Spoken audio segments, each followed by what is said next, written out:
I'm trying to focus and adjust in the first 3 months than I did doing anything on the actual project. It was a completely different world.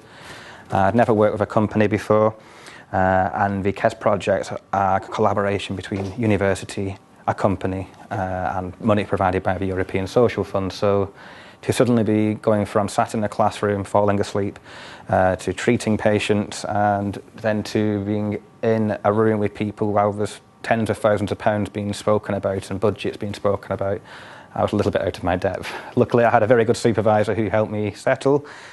All the academic staff who had taught me and shouted at me for the previous 4 years, 5 years even, he'd been frustrated by undergraduates, as they all do. Suddenly, I'm upstairs in an office with them. So that took a lot of getting used to as well. The project in its first year went really well. It went a lot better than we'd ever anticipated, and it evolved to a point where we decided we could do with more funding, and also a secondary project developed as a result of the first one. So it was a very nice surprise for us that we suddenly had another opportunity to get another researcher in to continue a project in another direction. But we applied for more funding, and I was able to have another 2 years funding because there was enough work based on what I'd done to continue for 2 years more. So rather than submitting the MRes thesis which I had written, I turned that into a transfer of progress, was transferred to PhD, and took it as year 1. Year 2, and now I'm in my final year now, year 3. One of my favourite skills that I picked up along the way is I've learnt to use a sewing machine, which will make a bit more sense when I show you some of the things that I've been doing. Yeah,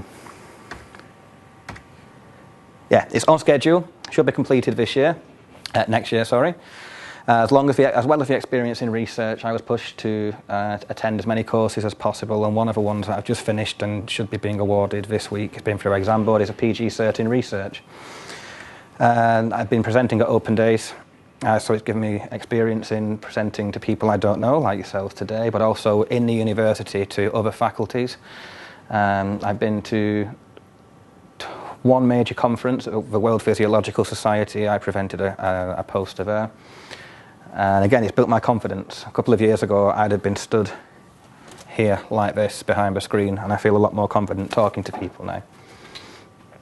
And the big thing is, yeah, the project I've got, it's not related to chiropractic. My aim was to be a chiropractic researcher. So what a project has done, rather than giving me a chiropractic project, is it's taught me how to, it's given me the skills and the experience to go ahead and think about how to design a project from the start, how to apply for funding, and how to eventually one day be lead on a project as well. And I'm starting to think about what comes next. Not a lot of time left yet. This is from the KES national event earlier this year. What have you called it? The James Bond pose, was it? Not quite.